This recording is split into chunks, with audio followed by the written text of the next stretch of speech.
Liebe Sonntagsblattleserinnen und Sonntagsblattleser, wir melden uns jetzt hier live vom Corcovado, wo die Christusstatue oben steht. Ja, wir sind gut angekommen in Brasilien. Tut mir leid, dass wir jetzt nicht gemeldet haben in letzter Zeit, aber es war einfach sehr stressig mit den Hotels hin und her fahren. Die Gruppen wurden aufgeteilt. Aber jetzt ist es dafür umso schöner hier herum. Leider ist es weiter nicht ideal, aber wir machen das Beste heraus. Da hinten sieht man auch den Zuckerhut. Ich hoffe, dass man das so sieht. Es sind schon einige Leute herum. Ich zeige euch noch kurz die Jesusstatue.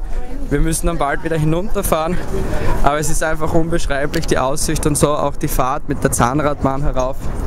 Ist einfach toll. Da oben sieht man jetzt die Christusstatue und wir werden uns in den nächsten paar Tagen auf jeden Fall die Sally, ja, wir kriegen die nicht mit an auf, das ist zu weit.